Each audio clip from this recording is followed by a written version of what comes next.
Tapi Adrian juga sering blunder. Ada, cuma kan Adrian beberapa kali di musim pas kita udah juara champion gitu. Iya. Piala Dunia antar klub Adrian, Alisson gak main sama sekali gitu. Tapi setidaknya memberi kontribusi di saat yang tepat lah. Assalamualaikum warahmatullahi wabarakatuh. Waalaikumsalam. Sampurasun. Sampes. Balik lagi sama kita. Kedatangan satu tamu lagi nih hari ini. Jadi biar gak bosan cuma kita berdua aja, ya kita undang satu tamu lagi nih, Pak Kamal. Halo. Oke. Di episode kali ini kita akan ngebahas tentang Community Shield, hasil Community Shield yang baru saja berakhir di pekan kemarin, yaitu yang keluar juara adalah siapa Pak? LFC. The Reds Liverpool. Oke. Mang Ipul keluar sebagai juara. 3-1 Mang Ipul membantai City di King Power Stadium. Ya, Pak. Markasnya Leicester. Markas Leicester memerah bukan membiru. Oke, kita langsung aja. Gimana nih tanggapannya tentang kemenangan Liverpool ini, Pak? Dari sudut pandang penonton ya, bukan fans. Penonton umum. Penonton umum, karena memang belum ada pertandingan resmi dan yang ditunggu-tunggu juga, dan kita saya nonton gitu. Sebagai pembuka Liga Inggris, Pak. Itu seru sih gitu ya. Walaupun karakter City itu tetap begitu ya, penguasaan bola. Cuman kalau kita lihat Liverpool is Liverpool lah. Jadi memang sudah sangat matang secara tim, terlihat dari koordinasi semua antar lininya, dan memang tidak mudah juga ditembus, walaupun ada beberapa peluang yang seharusnya berhasil jadi gol, cuma ada faktor goalkeepernya Adrian yang saat ini diturunkan, dan salut ya Adrian sama kipernya. Oke. Gimana Pak, menurut Bapak?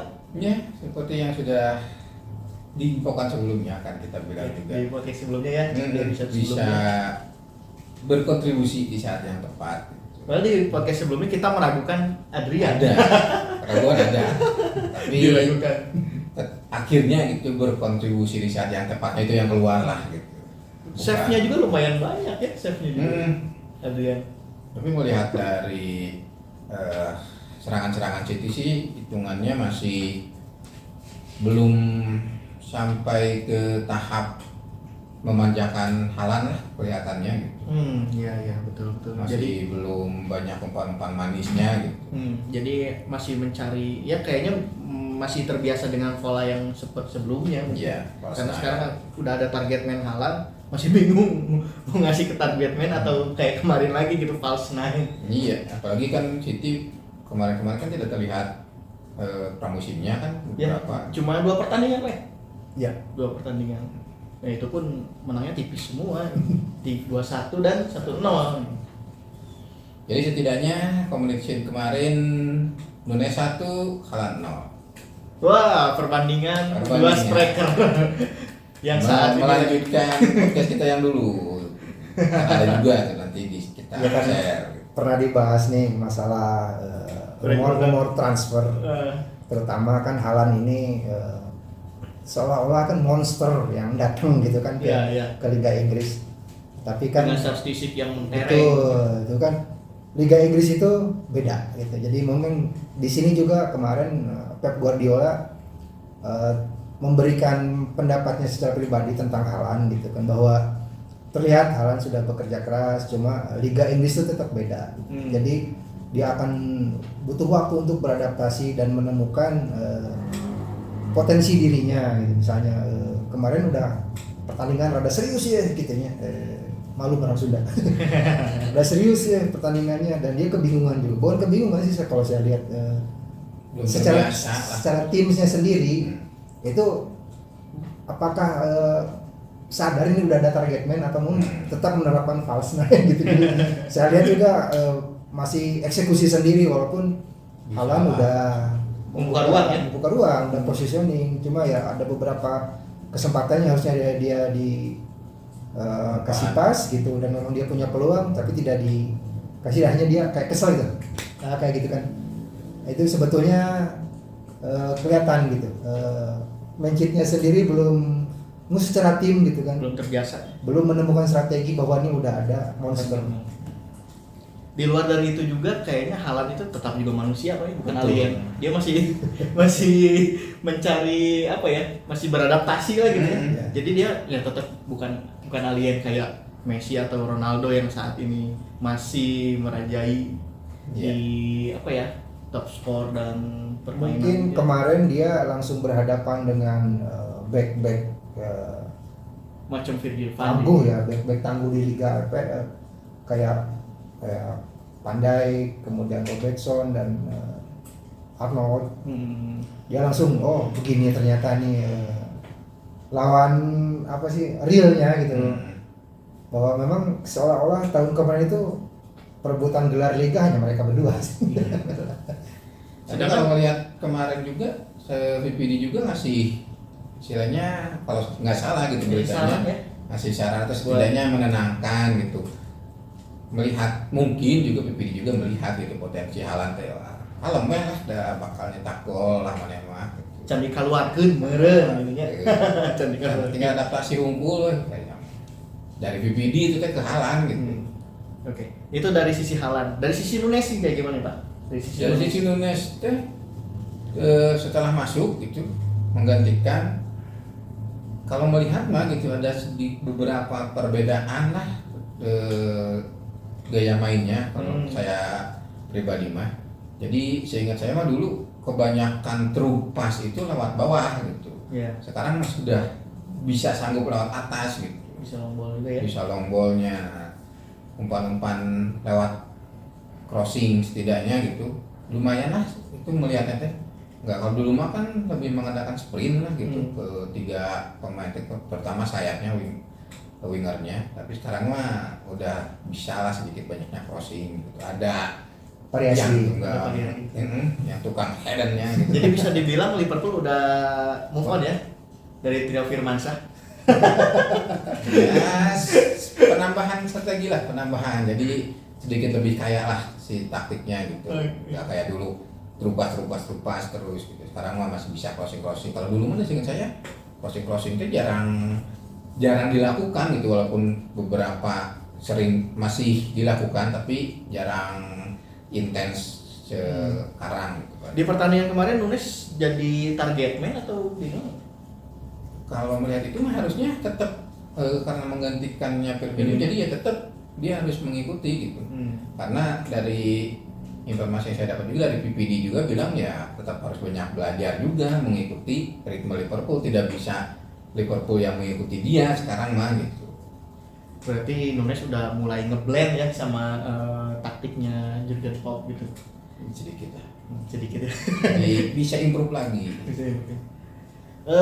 Nunes masuk di babak kedua 1 gol 1 assist. Nah, gimana nih Pak? 1 gol 1 assist. Apakah itu benar-benar kontribusi dia atau misalnya cuma hoki aja lah? Kalau saya lihat kemarin dengan minimnya menit bermain dia masuk juga, udah tinggal 15 menit lagi nggak salah. Lumayan. Tapi ya berhasil memberikan satu kontribusi. Yang pertama kan sundulannya mengenai tangan backnya Mancini sehingga mengakibatkan penalti, dieksekusi salah, berhasil. Yang kedua memang itu gol yang dia ciptakan, bola itu kayak memang nyamperin gitu ya, nanduknya juga Kayak Lord ya, boleh nyamperin dia gitu. nyamperin dia gitu. Memang tuh ada faktor keberuntungan gitu. Positioning ya, positioning. Tuh. Tapi berarti di luar keberuntungan itu dia positioning juga ya. Beda kalau ngomong sama fansnya mah beda. Pasti dibela terus. Oke, itu dari si Nunes. Berarti saat ini Nunes 1, Haaland 0. Satu juga. Satu Mistar. dari satu mistar. Itu yang peluang terakhir ya. Iya.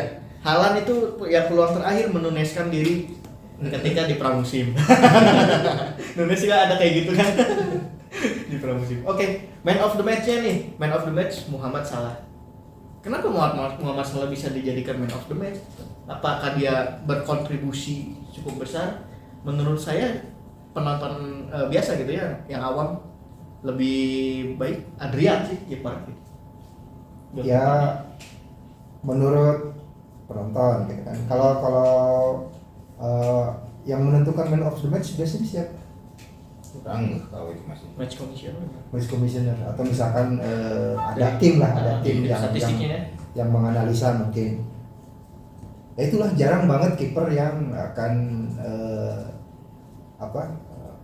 menyandang predikat man of the match kecuali tanpa kebobolan sama sekali. Atau set penalti. Iya betul, konsep penalti. Tapi ya jarang karena tertutup oleh kontribusi salah. Memang sepanjang pertandingan dia salah gitu ya. Tetap dengan sprint dan dribbling yang merepotkan barisan pertahanan Manchester sendiri. Yang kita tahu Manchester sendiri kan tangguh-tangguh gitu kan. Iya. Tapi bisa diobrak-abrik gitu, dan salah itu menyuguhkan satu permainan kemarin itu menghibur, ditutup dengan gol ya. Kenapa nggak dipilih gitu. Mungkin secara dituntaskan oleh golnya. Secara pemilihan ini memang seandainya Adrian punya kontribusi saving berapa kali, kalau enggak memang basbus kan belum tentu menang Liverpoolnya. Cuma tertutup oleh aksi salah, dan saya kira semua yang menonton juga tidak akan mendebat atau misalkan setuju aja ternyata kalau salah yang dipilih. Apa mungkin faktor kebintangan gitu? Karena Adrian ya lapisnya Alisson gitu. Tiga. Lapis ketiga kan gitu. Lapis ketiga dia penyelamatannya juga cukup bagus, apalagi ini laganya di Community Shield gitu, penentuan trofi pertama gitu di musim ini. Jadi sebetulnya Community Shield ini adalah juara sesungguhnya gitu. Juara Liga berhadapan dengan juara Piala FA. Bisa jadi karena juara Liga, juara FA diadukan deui gitu. Siapa sih yang terbaik gitu. Nah, inilah gitu, ini sebetulnya juara sesungguhnya. Kayak gitu ya. Jauh sih. Oh tidak. Soalnya pas kemarin pas Manchester menguasai Inggris itu gimana tuh? Kan juara Liga Inggris, juara FA, Juara Community. Karena kan itu hanya siapa? Labelnya kan hanya pembuka gitu ya, pembuka untuk Liga Inggris itu. Kalau itu, tapi kayaknya kalau misalnya pertarungan antara Liverpool dan City, kayaknya sih ada gengsi siapa yang terbaik di Inggris. Nah, setidaknya mah menaikkan mental lah untuk mengarungi musim ke depan. Menaikkan mental untuk musim ke depan. Ada dari juara gitu. Akankah City juara lagi atau Liverpool nyalip gitu? Atau MU? Atau MU bisa jadi, atau Chelsea? Enggak. Oh, enggak. Pasti juara, cuma tidak dengan cara seperti itu. Tetap posisinya. Tiba-tiba juara aja. Tiba-tiba juara aja. Iya. Oke, itu pembahasan kita tentang hasil dari Community Shield nih. Berarti minggu depan atau minggu ini Sabtu dimulai Liga Inggris, liga yang kita tunggu-tunggu juga, dan untuk FPL juga. Gimana Pak prediksinya Liga Inggris game week pertama nih? Aduh, kemarin kan sudah sempat saya catat juga. Sayangnya kan yang saya analisa 5 game week pertama untuk Chelsea ya. Jadi kalau misalnya prediksi untuk 5 game week pertama untuk tim-tim yang lain belum dapat berbicara banyak. Masalahnya masih ya wait and see untuk beberapa transfer yang karena bursa transfer masih bergulir ya. Masih bergulir. Ya. Kemudian saya juga melihat beberapa hasil pertandingan pramusim lainnya dari seluruh klub EPL yang mungkin insya Allah ya akan kita bahas juga bersama teman-teman yang lain, sekedar untuk memberikan kisi-kisi lah untuk membentuk tim buat para manajer. Jadi tidak hanya 3 tim besar ini aja atau 4 sekarang yang digadang-gadang bakal kena tsunami gelar nih. Sama siapa nih? 4 satu lagi? Man City, Liverpool, MU, Arsenal. Oh, Arsenal. Arsenal ya. Gunners. Kelihatannya juga ya. dari perjalanan pramusimnya cukup meyakinkan. Ngeri, ngebantai terus. Pemasukan gol 20, kemasukan 4. Wow. Nah ini kan berarti para manajer itu, dan saya lihat di beberapa reviewer juga influencer EPL itu udah naruh Gapjes itu. Di semua hampir 70% ya itu naruh EPL. Gapjes. Nggak salah sih sebetulnya. kalau lihat dari pramusim ya. Tapi begitu kemarin kita lihat Nunes, saya mikir lagi. Nanti kan kita bahas, guys. Oke, jadi pertandingan pertama Chelsea lawan Everton gimana Pak? Itu kan sejarahnya memang bukan sejarah ya, di tahun kemarin pertemuan pertama draw, dan pertemuan kedua di kandang kalah gitu. Jadi menghormati legend. ya betul, kayaknya tim kita itu masih segen gitu sama legend Lampard ya. Dan sekarang pun apalagi dengan tim yang masih belum jelas mau seperti apa, karena masih ada rumor-rumor ada pemain yang ingin pergi, yang penggantinya masih belum jelas siapa. Ada itu nggak bisa seketika itu ngebentuk timnya. Liverpool aja butuh sekian lama, akhirnya jadi setangguh sekarang gitu. Chelsea itu sering banget ganti pelatih, sering banget keluar masuk pemain. Ya kita mah ini aja lah, realistis aja lah gitu. Draw itu satu hal yang realistis kan menurut saya sih. Mudah-mudahan sih menang ya. Cuma Everton sendiri kan tidak bongkar pasang, pelatih tidak ganti, tidak ada isu-isu apapun gitu. Jadi kayaknya mereka akan cukup merepotkan. Mudah-mudahan nggak kalah itu aja. Tapi pramusimnya jeblok. Pramusimnya jeblok. Oh, lu jadi bahas. Berarti rival itu harus dilihat. Jadi mudah-mudahan tidak kalah lah. Draw mungkin ya. Betul. Draw. Oke. Chelsea, Everton, draw. Liverpool gimana Pak? Liverpool bertemu dengan Fulham. Mantannya Liverpool yang kemungkinan akan merepotkan, saya baca cedera lutut lagi. Jadi agak lama itu si Harry. Karena melihat dari musim kemarin di Championship, dari Carvalho secara artistik mah lebih bagus si Harry, bisa sampai 20 assist kalau tidak salah. Tapi yang diambil Carvalho mungkin karena masih muda, pergerakannya. Dan sayang sekali sekarang cedera ya. Sekarang cedera, jadi dari Fulham entah siapa nih yang bakal ngumpan strikernya gitu. Kalau Harry-nya lagi nggak ada, jadi ya optimis menang lah. Skor pasti. Skor Arnold 2 lah. Oke. Nah, bahan kaptensi itu. Arnold 2 berarti Nunes nggak ada ya? Nunes masih kayaknya sih masih harus diadaptasiin dah. Oke, berarti Nunes pasti kayak kemarin masuk babak kedua pasti. babak kedua ya. Kemungkinan besar, jadi masih diadaptasiin lah. Jadi coba tuh pertimbangkan yang mau merekrut Nunes ya. Nunes masih adaptasi. Arnold guys, Arnold brace. tuh. TAA. Kaptensi ya itu. Kaptensi dia golin, assist, clean sheet, Ya. panen. Oke, cukup sekian aja kita bahas hasil Community Shield dan tadi agak ngebahas untuk prediksi pertandingan pertama dari Chelsea dan Liverpool. Chelsea minimal draw, tidak kalah. Liverpool 2-0 lawan Fulham. Oke. Cukup sekian episode kali ini, mudah-mudahan menghibur ya. Karena tadi ada nyinggung Arsenal juga masuk ke 4 besar gitu ya. Mudah-mudahan menghibur dan jangan ada yang baper juga karena kita di sini tanpa nggak ada untuk tendensi ke salah satu fans ataupun apapun ya Pak, untuk hiburan aja. Kecuali MU. Kita mau fakta. Kalau memang sekarang Arsenal lagi mengerikan ya, di pramusimnya, ya harus kita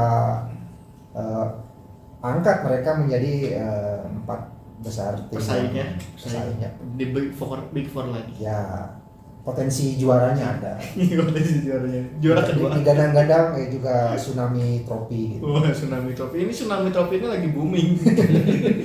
Tiap ada yang dapat trofi nanti bakal Tsunami Trophy. Oke, kita cukupkan saja episode kali ini. Terima kasih yang sudah menonton. Jangan lupa subscribe, like, comment, and share ke teman-temannya semua. Oke, kita cukupkan aja ya Pak ya. Yep. Oke. Assalamualaikum warahmatullahi wabarakatuh. Waalaikumsalam. Salam ngapel.